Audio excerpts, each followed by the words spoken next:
Oolmaa bulteenis nagaa akkam jirtan kabajamtoota daawwattoota Oromiyaa miidiyaa neetwork oduurraa qopheeffannee qabannee dhiyaannee oduurraa kan isinitti himuun Usmaan Baayyooti. Obbo Baqqalaa Garbaa mana hidhaa keessatti dhukkubsachuu yaala dhabuun miidhamaa akka jiran haati warraa isaanii bilbilaan Oromiyaa miidiyaa neetworkitti himaniiru. Hamzaa Booranaas dhukkubsataa akka jiruudha kan himame. Haadha warraa Obbo Baqqalaa Garbaa Aadde Hannaa Raggaasaa dhimma kanarratti bilbilaan dubbifnee jirra kunooti. Ani warra mana Baqqalaati. Baqqalaan kuni ture erga dhukkubsatee gara torban sadii oliyyuu ta'eera. Gara ji'a tokkoyyuun ta'a quba kun harka koo qubataa guddaa akkuma dhukkubaa waa qabachuun dadhabaa bakkana dhidhii ta'a. Ammoo naa qabachuu didee jedhee erga dubbachuutti ta'e tureera.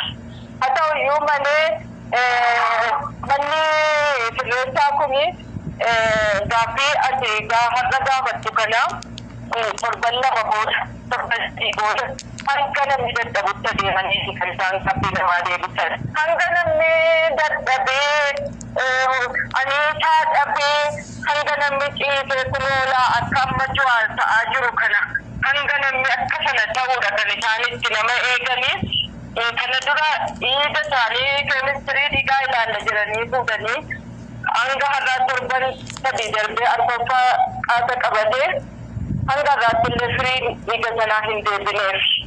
Ergati Baqqalaan harki kun baay'ee dhukkubaa guyyaa guyyaadhaan yeroo dhannu maaliif itti mana yaalaatti inni nageessaan hin jettu jenna nama hin dhaga'anii gaafa nuti itti himannu hakiimni finii dhufanii jiru garuu hakiimni sun ammaadhaatti dhufee waan hin goone jedhu har'a immoo gaafa naqamma itti tolaa miti hunduma isaanii itti tolaa miti Hamzaa Jakootiin argeera Hamzaan baay'ee qufa'aa gaafanni dhaqaqaa biraa deemuun argee baay'ee qufa'aa waa'ee Jawaaris nan gaafadhe Baqqalee gaafan waa'ee isaa gaafadhu baay'ee dhukkubsateera Jawaariin baay'ee dhukkubeera haa ta'uu hamma dadhabutti dhukkubeera nyaata fudhachaa hin jiru socho'uu hin danda'u baay'ee dhukkubsateera naan jedhee isa Baqqalees yommuu ilaalu fiizikaalii sirumayyuu qaama